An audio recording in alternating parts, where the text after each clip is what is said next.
ಉತ್ತರಾಖಂಡ್ನ ಚಾರ್ಧಾಮ್ ಕ್ಷೇತ್ರಗಳಲ್ಲಿ ಒಂದಾಗಿರುವ ಬದ್ರಿನಾಥ್ಗೆ ನೀವು ಹೋಗ್ಬೇಕು ಅಂದ್ಕೊಂಡಿದ್ರೆ ನಿಮ್ಗೆ ಈ ವಿಡಿಯೋ ಹೆಲ್ಪ್ ಆಗ್ತದೆ. ಕೇದಾರ್ನಾಥ್ ಜೊತೆಗೆ ಬದ್ರಿನಾಥನ ನೀವು ನೋಡ್ಕೊಂಡು ಬರ್ತೀರಾ ಅಂದ್ರೆ ಕೂಡ ನಿಮ್ಗೆ ಈ ವಿಡಿಯೋ ಹೆಲ್ಪ್ ಆಗ್ತದೆ.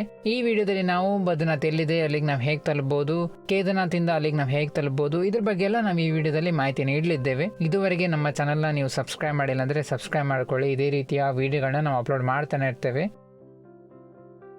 ಬದ್ರಿನಾಥ್ ಇದಿರೋದು ಉತ್ತರಾಖಂಡ್ ರಾಜ್ಯದಲ್ಲಿ ದೇವಭೂಮಿ ಎಂದೇ ಕರೆಯಲ್ಪಡುವ ಉತ್ತರಾಖಂಡ್ ರಾಜ್ಯದಲ್ಲಿ. ಉತ್ತರಾಖಂಡ್ನ ಚಾರ್ಧಾಮ್ ಕ್ಷೇತ್ರಗಳಲ್ಲಿ ಮಾತ್ರ ಅಲ್ಲ, ಭಾರತದ ಪ್ರಮುಖ ಚಾರ್ಧಾಮ್ ಕ್ಷೇತ್ರಗಳಲ್ಲಿ ಕೂಡ ಒಂದಾಗಿದೆ. ಭಾರತದ ಪ್ರಮುಖ ಚಾರ್ಧಾಮ್ ಕ್ಷೇತ್ರಗಳು ನಿಮ್ಗೆ ಗೊತ್ತೇ ಇದೆ. ದ್ವಾರಕಾ, ಪುರಿ ಜಗನ್ನಾಥ, ರಾಮೇಶ್ವರಂ ಮತ್ತೆ ಬದ್ರಿನಾಥ್. ಇದು ಭಾರತದ ಪ್ರಮುಖ ಚಾರ್ಧಾಮ್ ಕ್ಷೇತ್ರಗಳಾಗಿವೆ. ಉತ್ತರಾಖಂಡ್ನ ಚಾರ್ಧಾಮ್ ಕ್ಷೇತ್ರಗಳು ನಿಮಗೆಲ್ಲ ಗೊತ್ತೇ ಇದೆ. ಕೇದಾರ್ನಾಥ್, ಬದ್ರಿನಾಥ್, ಗಂಗೋತ್ರಿ, ಯಮುನೋತ್ರಿ ಆಗಿದೆ.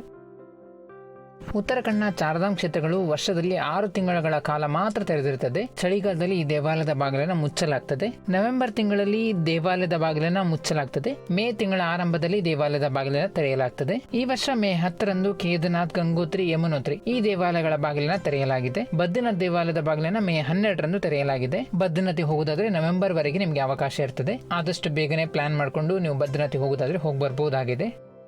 ನಾವೀಗ ಯಾತ್ರಾ ರಿಜಿಸ್ಟ್ರೇಷನ್ ಬಗ್ಗೆ ನೋಡೋಣ. ನೀವು ಬದ್ರಿನಾಥ್, ಕೇದಾರ್ನಾಥ್ ಯಾವುದಕ್ಕೆ ಹೋಗೋದಾದ್ರೂ ಕೂಡ, ಉತ್ತರಾಖಂಡ್ನ ಚಾರ್ಧಾಮ್ ಕ್ಷೇತ್ರಗಳಲ್ಲಿ ಯಾವುದಕ್ಕೆ ಹೋಗೋದಾದ್ರೂ ಕೂಡ ಯಾತ್ರಾ ರಿಜಿಸ್ಟ್ರೇಷನ್ ಮಾಡಿಸಲೇಬೇಕು. ಇದು ಕಂಪಲ್ಸರಿ, ನೀವು ಮಾಡಲೇಬೇಕು. ಆನ್ಲೈನ್ ಅಲ್ಲಿ ಹೇಗೆ ಮಾಡೋದು ಅನ್ನೋದನ್ನ ಇಲ್ಲಿ ಕೊಟ್ಟಿದ್ದೇವೆ ನೋಡಿ. ನಾವಿಲ್ಲಿ ವೆಬ್ಸೈಟ್ ನ ಕೊಟ್ಟಿದ್ದೇವೆ, ಟೂರಿಸ್ಟ್ ಕೇರ್ ಉತ್ತರಾಖಂಡ್ ಅಂತ. ಅದರಲ್ಲೇ ಮಾಡಬಹುದು ನೀವು ಯಾತ್ರಾ ರಿಜಿಸ್ಟ್ರೇಷನ್. ಅವರದ್ದು ಆಪ್ ಕೂಡ ಇದೆ, ಉತ್ತರಾಖಂಡ್ ಟೂರಿಸ್ಟ್ ಕೇರ್ ಅಂತ ಆಪ್ ಕೂಡ ಇದೆ, ಅದರಲ್ಲಿ ಕೂಡ ಮಾಡಬಹುದು. ಇಲ್ಲಾಂದ್ರೆ ನಾವಿಲ್ಲಿ ನಂಬರ್ ಕೊಟ್ಟು 8394833833 ಈ ನಂಬರಿಗೆ ನೀವು ಯಾತ್ರಾ ಅಂತ ಮೆಸೇಜ್ ಮಾಡೋ ಮೂಲಕ ಕೂಡ ಅಲ್ಲೇ ವಾಟ್ಸ್ಆಪ್ ಅಲ್ಲೇ ಕೂಡ ನಿಮ್ಗೆ ಯಾತ್ರಾ ರಿಜಿಸ್ಟ್ರೇಷನ್ ಮಾಡಿಸಬಹುದಾಗಿದೆ. ವಾಟ್ಸ್ಆಪ್ ಅಲ್ಲಿ ಈ ನಂಬರ್ ನ ಸೇವ್ ಮಾಡಿಕೊಂಡು ನೀವು ಯಾತ್ರಾ ಅಂತ ಮೆಸೇಜ್ ಮಾಡಿ ನೀವು ವಾಟ್ಸ್ಆಪ್ ಅಲ್ಲೇ ಕೂಡ ಯಾತ್ರಾ ರಿಜಿಸ್ಟ್ರೇಷನ್ ಮಾಡಿಸ್ಲಿಕ್ಕೆ ಆಗ್ತದೆ. ಯಾತ್ರಾ ರಿಜಿಸ್ಟ್ರೇಷನ್ ಬಗ್ಗೆ ನೋಡಿದ್ವಿ. ಈಗ ನಾವು ಅಲ್ಲಿಗೆ ಹತ್ತಿರದ ವಿಮಾನ ನಿಲ್ದಾಣ ಯಾವ್ದಂತ ನೋಡೋಣ. ಡೆಹ್ರಾಡೂನ್ ಏರ್ಪೋರ್ಟ್ ಹತ್ತಿರದ ಏರ್ಪೋರ್ಟ್ ಆಗಿದೆ. ಡೆಹ್ರಾಡೂನ್ಗೆ ನೀವು ಫ್ಲೈಟ್ ಮೂಲಕ ಬರಬಹುದಾಗಿದೆ. ಡೆಹ್ರಾಡೂನ್ಗೆ ಬಂದ್ಮೇಲೆ ಅಲ್ಲಿಂದ ಹರಿದ್ವಾರಕ್ಕೆ ನೀವು ಬಸ್ ಮೂಲಕ ಹೋಗಬೇಕು. ಹರಿದ್ವಾರದಿಂದ ನಿಮ್ಗೆ ಬದ್ರಿನಾಥ್ಗೆ ಬಸ್ ಸಿಗ್ತದೆ. ಈ ರೀತಿಯಲ್ಲಿ ನೀವು ಹೋಗಿ ತಲುಪಬಹುದಾಗಿದೆ. ಬೆಂಗಳೂರಿಂದ ಡೆಹ್ರಾಡೂನ್ಗೆ ಆದ್ರೆ ಫ್ಲೈಟ್ ಟಿಕೆಟ್ 8-9 ಸಾವಿರ ರೂಪಾಯಿ ಇದೆ. ನೀವು ದೆಹಲಿಗೆ ಹೋಗಿ ಕೂಡ ಹೋಗಬಹುದು. ದೆಹಲಿಗಾದ್ರೆ ಸ್ವಲ್ಪ ಕಡಿಮೆ ಆಗ್ತದೆ. ಇನ್ನು ನಾವೀಗ ಹತ್ತಿರದ ರೈಲ್ವೆ ನಿಲ್ದಾಣಗಳ ಬಗ್ಗೆ ನೋಡೋದಾದ್ರೆ, ಹತ್ತಿರದ ರೈಲ್ವೆ ನಿಲ್ದಾಣ ಹರಿದ್ವಾರ ಮತ್ತು ರಿಷಿಕೇಶ್ ಆಗಿದೆ. ಹರಿದ್ವಾರಕ್ಕೆ ಕರ್ನಾಟಕದಿಂದ ಮಂಗಳೂರಿಂದ ಮಾತ್ರ ರೈಲ್ ಇದೆ. ಮಂಗಳೂರು ಉಡುಪಿಯಿಂದ ಬೇರೆ ಯಾವುದೇ ಕಡೆಗಳಿಂದ ಟ್ರೈನ್ ಇಲ್ಲ. ನಾವಿಲ್ಲಿ ಕೊಟ್ಟಿದ್ದೇವೆ ನೋಡಿ. ಶುಕ್ರವಾರ ಟ್ರೈನ್ ಇರ್ತದೆ ಮಂಗಳೂರಿಂದ. ಈ ಟ್ರೈನ್ ಕೂಡ ದೆಹಲಿಯಾಗಿ ಹೋಗೋದು. ಹಾಗಾಗಿ ನಿಮ್ಮ ಊರಿಂದ ನಿಮ್ಗೆ ಡೈರೆಕ್ಟ್ ಟ್ರೈನ್ ಸಿಗ್ತಾ ಇಲ್ಲ ಅಂದ್ರೆ ನೀವು ಈ ರೀತಿಯಲ್ಲಿ ಹೋಗಬಹುದು. ನಿಮ್ಮ ಊರಿಂದ ನೀವು ದೆಹಲಿಗೆ ರೈಲ್ ಮೂಲಕ ಹೋಗಿ. ಕರ್ನಾಟಕದ ಪ್ರಮುಖ ರೈಲ್ವೆ ಸ್ಟೇಷನ್ ಗಳಿಂದ ಎಲ್ಲ ಕಡೆಯಿಂದ ನಿಮ್ಗೆ ದೆಹಲಿಗೆ ರೈಲ್ ಸಿಗ್ತದೆ. ದೆಹಲಿಗೆ ನಿಮ್ಮ ಊರಿಂದ ರೈಲ್ನ ಮೂಲಕ ಹೋಗಿ. ದೆಹಲಿನ ತಲುಪಿದ ಮೇಲೆ ಅಲ್ಲಿಂದ ನೀವು ರೈಲ್ನ ಮೂಲಕ ಅಥವಾ ಬಸ್ ಮೂಲಕ ಹೋಗಿ ಹರಿದ್ವಾರವನ್ನ ತಲುಪಬೇಕು.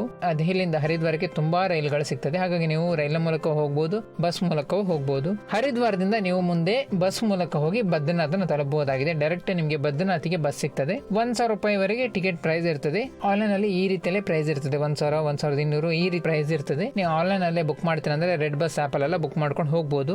ಹರಿದ್ವಾರಕ್ಕೆ ಹೋಗಿ ಹರಿದ್ವಾರದಿಂದ ನೀವು ಬಸ್ ಮೂಲಕ ಬದ್ರಿನಾಥ್ನ ಹೋಗಿ ತಲುಪಬಹುದು. ಕರ್ನಾಟಕದಿಂದ ದೆಹಲಿಗೆ ಟ್ರೈನ್ ಮೂಲಕ ಹೋಗಿ, ದೆಹಲಿಯಿಂದ ಹರಿದ್ವಾರಕ್ಕೆ ಬಸ್ ಮೂಲಕ ಹೋಗಿ ಅಥವಾ ಟ್ರೈನ್ ಮೂಲಕ ಹೋಗಿ, ಹರಿದ್ವಾರದಿಂದ ನೀವು ಬದ್ರಿನಾಥ್ಗೆ ಬಸ್ ಮೂಲಕ ಹೋಗಬೇಕು. ಈ ರೀತಿಯಲ್ಲಿ ನೀವು ಹೋಗಬಹುದಾಗಿದೆ.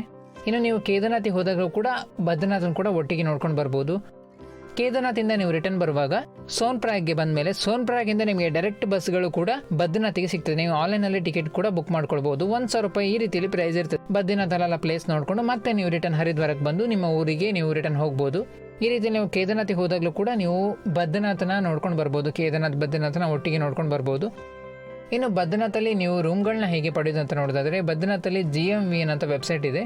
ಅದರಲ್ಲಿ ಕೂಡ ಆನ್ಲೈನ್ ಅಲ್ಲಿ ಬುಕ್ ಮಾಡ್ಕೊಂಡು ಹೋಗಬಹುದು. ಅವರದ್ದು ದೇವಸ್ಥಾನದ ಹತ್ತಿರದಲ್ಲೇ ಕೂಡ ರೂಮ್ ವ್ಯವಸ್ಥೆ. ಇದಲ್ಲದೆ ಕೂಡ ಅಲ್ಲಿ ನಿಮಗೆ ಕಡಿಮೆಗೆಲ್ಲ ರೂಮ್ಗಳು ಕೂಡ ಸಿಗ್ತದೆ, ಡಾರ್ಮೆಟ್ರಿಗಳು ಕೂಡ ಸಿಗ್ತದೆ.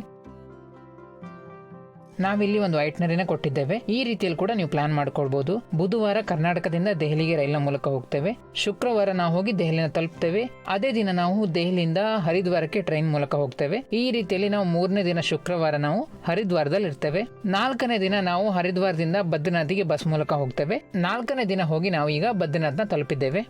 5ನೇ ದಿನ ಅಲ್ಲೇ ಇರ್ತೇವೆ. 6ನೇ ದಿನ ನಾವು ಅಂದ್ರೆ ಸೋಮವಾರ ಅಲ್ಲಿಂದ ಹೊರಡ್ತೇವೆ. ಸೋಮವಾರ ನಾವು ಬದ್ರಿನಾಥ್ದಿಂದ ಹರಿದ್ವಾರಕ್ಕೆ ಬಸ್ ಮೂಲಕ ಬಂದು ಅದೇ ದಿನ ರಾತ್ರಿ ನಾವು ಹರಿದ್ವಾರದಿಂದ ದೆಹಲಿಗೆ ಟ್ರೈನ್ ಮೂಲಕ ಹೋಗ್ತೇವೆ. ಮರುದಿನ ನಾವು 7ನೇ ದಿನ ದೆಹಲಿಯಿಂದ ಬೆಂಗಳೂರಿಗೆ ಟ್ರೈನ್ ಮೂಲಕ ಹೋಗ್ತೇವೆ. ಈ ರೀತಿಯಲ್ಲಿ ನೀವು ಹೋಗಬಹುದಾಗಿದೆ. ಈ ರೀತಿಯಲ್ಲಿ ಕೂಡ ನಿಮ್ಮ ಟೂರ್ನ ನೀವು ಪ್ಲಾನ್ ಮಾಡ್ಕೊಳ್ಬಹುದಾಗಿದೆ. ಇದ್ರ ಬಗ್ಗೆ ಒಂದು ಡೀಟೇಲ್ ಆಗಿ ಮುಂದಿನ ದಿನಗಳಲ್ಲಿ ವಿಡಿಯೋ ಮಾಡ್ತೇವೆ. ನಾವು ಟೂರ್ ಪ್ಲಾನ್ ನ ಮಾಡ್ತೇವೆ. ಆ ವಿಡಿಯೋನ ಕೂಡ ಮಿಸ್ ಮಾಡದೆ ನೋಡ್ಬೇಕಂತಿದ್ರೆ ನಮ್ಮ ಚಾನಲ್ನ ಸಬ್ಸ್ಕ್ರೈಬ್ ಮಾಡ್ಕೊಳ್ಳಿ. ಕೇದಾರ್ನಾಥ್ ಬಗ್ಗೆ ಕೂಡ ಹಲವಾರು ವಿಡಿಯೋಗಳನ್ನ ಮಾಡಿದ್ದೇವೆ. ಆ ವಿಡಿಯೋಗಳನ್ನ ಕೂಡ ಮಿಸ್ ಮಾಡದೆ ನೋಡಿ. ಈ ವಿಡಿಯೋನ ನಿಮ್ಮ ಸ್ನೇಹಿತರಿಗೆಲ್ಲ ಶೇರ್ ಮಾಡಿ. ನಮ್ಮ ಚಾನಲ್ನ ಸಬ್ಸ್ಕ್ರೈಬ್ ಮಾಡೋದು ಮರಿಬೇಡಿ.